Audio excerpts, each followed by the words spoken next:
సంకేతం. ఇదే అంశంపై వాళ్ళ డిఎన్ఏలో మా ఎడిటర్ భరత్ డిస్కస్ చేద్దాం. భరత్, ఏంటి కేసీఆర్ పై తీవ్ర పదజాలంతో రేవంత్ విరుచుకుపడ్డాను ఎలా చూడొచ్చు? అంటే ఎక్స్పెక్ట్ చేసిందే. కేసీఆర్ మాట్లాడితే మళ్ళీ అదే స్థాయిలో నువ్వు ఒకటి మాట్లాడితే నేను 10 మాట్లాడతాను అన్న విధంగా రేవంత్ రెడ్డి గతంలోనే చాలాసార్లు చెప్పారు. ఆయన ప్రతిపక్షంలో ఉన్నప్పుడు అట్లే చేశారు, ఇప్పుడు అధికార పక్షంలో ముఖ్యమంత్రి అయిన తర్వాత కూడా అదే విధంగా చేస్తున్నారు. జనరల్గా ఏంటంటే అధికార పక్షం వచ్చిన తర్వాత కొంచెం బాధ్యత పెరుగుతుంది కాబట్టి ప్రతిపక్షంలో ఉంటే ఏదంటే అది మాట్లాడొచ్చు, బట్ అధికార పక్షంలోకి వచ్చిన తర్వాత ఉండకూడదు.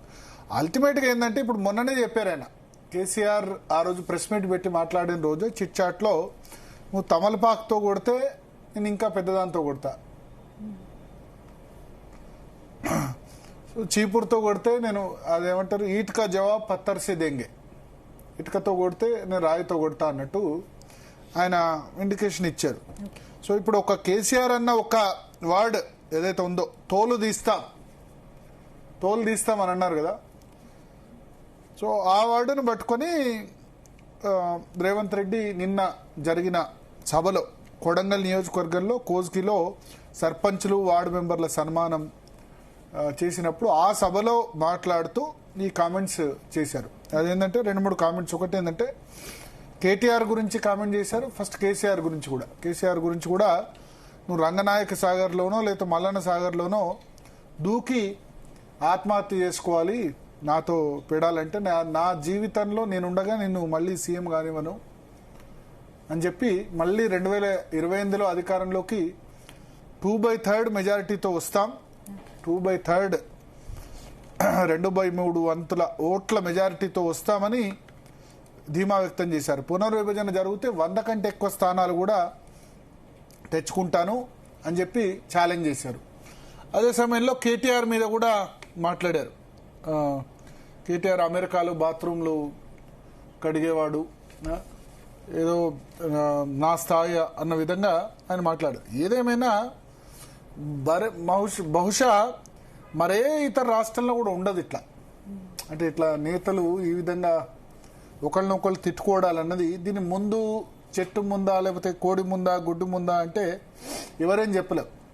కాంగ్రెస్ వాళ్ళని అడిగితే ఏమంటారు, కేసీఆర్ తిట్టలేదా గతంలో సన్నాసులు దద్దమ్మలు చవటలు అందిట్టారు, అందిట్టప్పుడు బీఆర్ఎస్ వాళ్ళు ఏం చెప్తారు, ఉద్యమ సమయంలో ఆయన తిట్టాడు, ఎందుకంటే ప్రజల్ని ఆ స్పీచ్లతో ఉత్తేజితపరచడానికి, ప్రజల్లో నైతిక స్థైర్యం నింపడానికి తిట్టాడు అని చెప్తారు.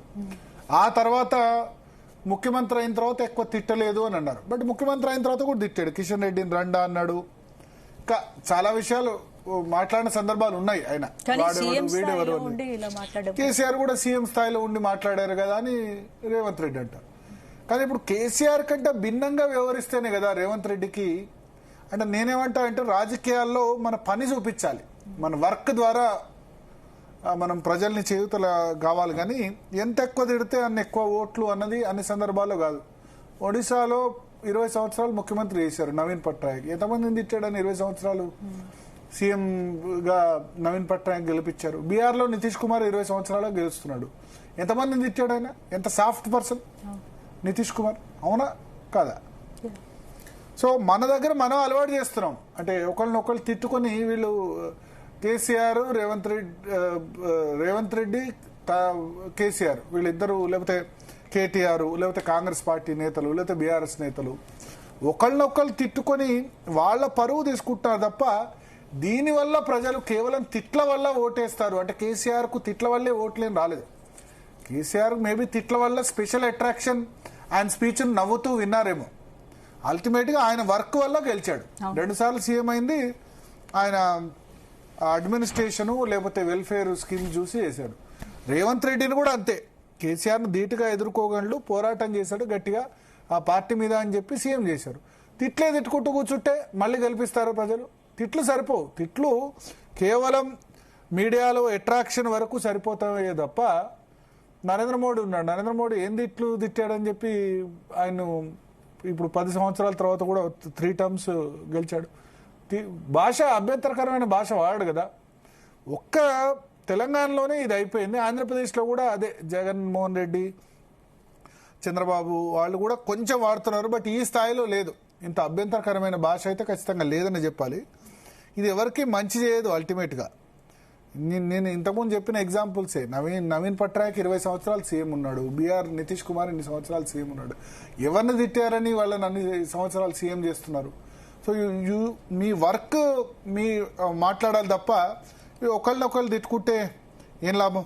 మాట్లాడదాం. మనతో పాటు చర్చలో శరత్ గారు జాయిన్ అయ్యారు, అదేవిధంగా చిరుమిల్ల రాకేష్ గారు బీఆర్ఎస్ నుంచి జాయిన్ అయ్యారు, భారతీయ జనతా పార్టీ నుంచి ప్రేమేందర్ రెడ్డి గారు కూడా జాయిన్ అవుతారు. ముందుగా శరత్ గారు, చూసారా నిన్న